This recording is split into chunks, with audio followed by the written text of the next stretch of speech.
kaže, dođi upravo vi umorni opterećeni. I šta je na problem? Problem je što mi nemamo vjere. Povjerovat da večeras možeš ozdraviti.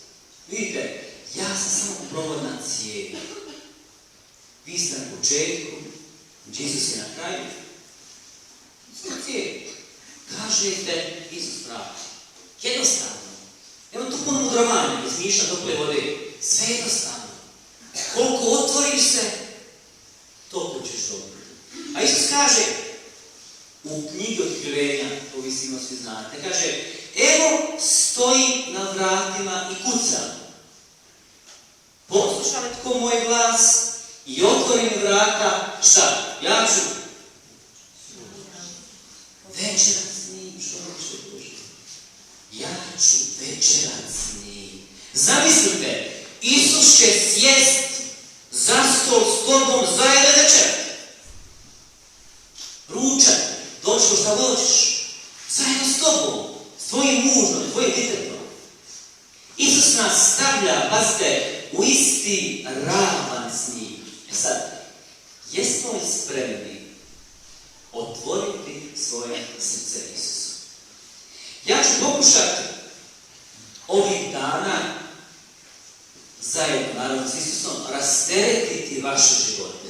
Jer znate, mi smo svi po životnom jako natovareni.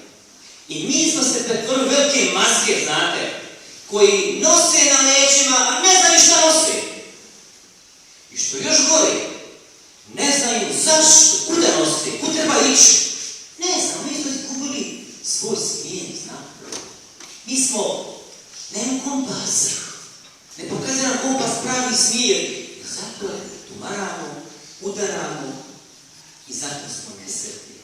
Zato ću htjeti ovaj prvi dan, znači večeras, da pokušamo shvatiti kakve to mi terete nosimo. Šta je to što sam ja natovarila na sebe? Što sam natovarila možda na tuđi život? Pa onda ja ili taj drugi jauče, kmeći, a mi ne primjećujemo umče, šta je problem? Gdje je izvan problem? Mi ne primjećujemo. Znate, mnogi se gube, mnogi odiše financijski, ovako ne znaju šta je problem. Misle da je sve u redu, a svaki dan se više i više tono. Ja želim da večeras prepoznate taj kamen koji nosite. A to ne možemo ako se ne otvorimo Duh Sveti. Ako ne zavirimo u svoje srce, znate, zavirite svoj život i da počneš shvatiti uzrok tvoga umora.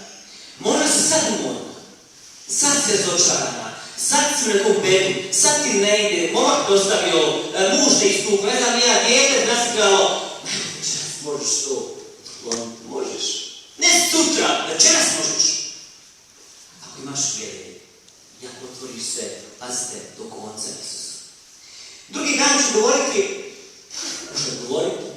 kako prihvatiti te sadržaje. Trebate prihvatiti čovjeka pored sebe, to nije lagano.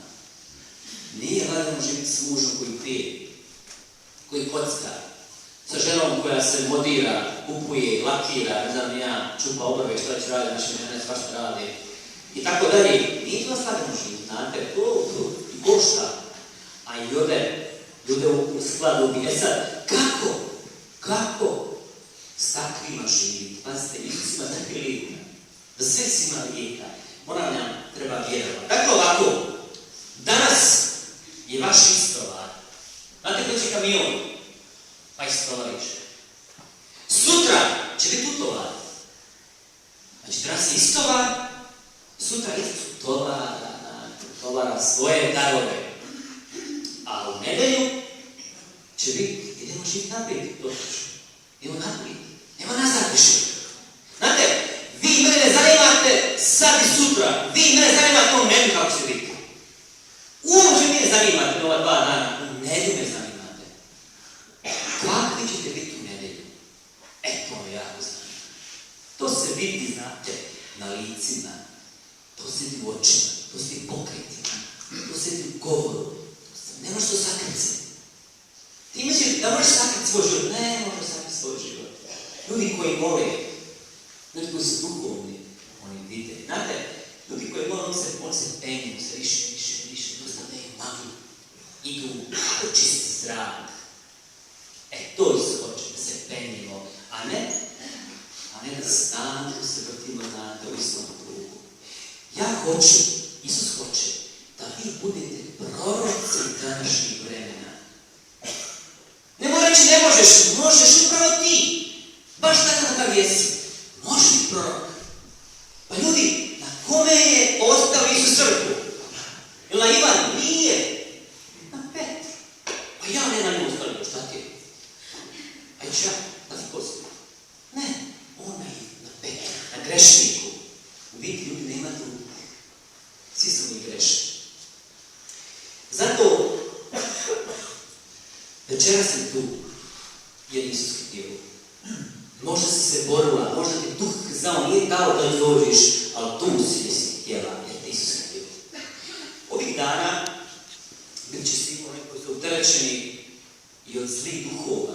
Ne treba se bojati, možda će neki koji su vidjeli bojati, možda se bojati. Znate, nije svatko opsjednut. Neki su zaposjednuti nekog grijeha. Recimo, stalno lažiš, kradeš, posjednut si tim grijehom. I može tebe zlo viće, neće ti siće. Ja svaki put nakon mise, bit će klanjanje, na klanjanju bit će molitva ozdravljenja, nakon toga bit će plaganje ruku. Ako nekom budu i vriskali, i pustite. To zlo iz njih viće. Jer to se buni kad Isus dođe, on mora pobjeći. I hoće pobjeći, možeš vjerovati u to. Bolazan je duh, bolazan stiha, Isus će to ozdraviti. Zato postoje seminari, znate. Seminari su mali tabori. Popis govori Isus sa Petrom, Jakom, Ivanom. Kaže Petar, znaš šta Isus, samo ovdje ostati s nama ovdje. Kaže Isus, stoji, moramo se spustiti dole. Vidite, ovo je tabor. 3 dana ovdje da poslušamo. Zadnja stvar, evo jedno ponovno prije vise, stavio se seminar o Mariji do Isusa. Znate, ja ljubim Mariju. To je moja žena. To je moja završnica, to je sve moje. Ja vam dobro preporučam da je uzmete u svoj život. Ovo su njena vremena. Ne znam koliko pratite, neki prate Međugorje. Međugorje je sad Novi Jerusalim. Gospa je došla reći šta? Šta je Gospa rekla kada je 3 puta kazala? Zna li tko? A jest pismo, nisam pis. Nije, nego još nešto. Došla sam reći da Bože staču. Da Bog postoji. Da Bog postoji. To je Gospa došla reći. Ljudi, Bog postoji. Bog je živ. I danas i večeras liječi. Ne samo onda. Danas je još prisutniji. Ali mi smo spori ljudi. Spora smo uma. Srce nam otežalo. Kaže Isus, ovaj narod usnama štuji, a srcem daleko od mene. Zapitaj se ovih dana, da li ti Boga samo usnama štuješ? Ili srce? Da, ovo je glavni organ. Italijani kažu cuore, srce. Srce je glavni organ. Znate, jeste razum, ali Boga se može samo spoznat srcem. Kaže mali princ u mojoj priči, samo se bitno u srcem vidi. Evo, večeras ova 3 dana, oni koji budu otvore srce, vidjet će, čuće, osjetit će Isusa. Evo, sad ćemo ostati na utešini. Tu se došla ti na more, bila mjesec dana, sunčala se, došla kući i ono bila po svijetu. Kako ti muž po ženom isto bila, šta je to? Tako je smisao. Ne možeš biti isto neko misli, možeš biti drugačija. Moraš biti, a moraš biti promijeniti. Ako nisi, onda što je strala ovdje. Vidite, Gospod puno puta govori, djeco, proživljavajte misu. Hajde večeras, pokušajte proživiti misu.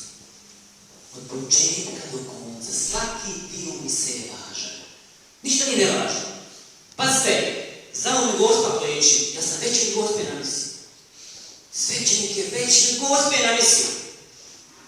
Vidite koliko trebate novca za svog župnika, svog svećenika, ne?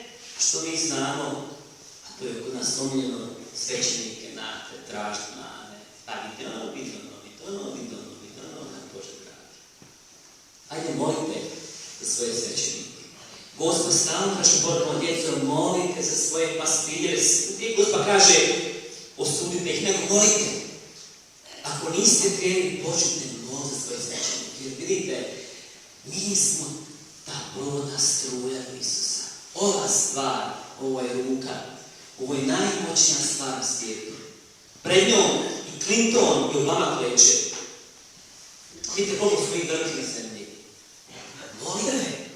Molite da Isus, da vidite u nama Isusa. Pomozite nam kako mi vam pomogli. Tako je, mi smo jedna zajednica. Mi vi. Mi smo svi zajedno. Isus je glava. Zato da bi svećenici bili sveti, morate moliti. Evo, sad u tišini. Imamo još 5 minuta, 2-3 minute, da možemo krenuti s pjesmom, kada polako unišćemo misu.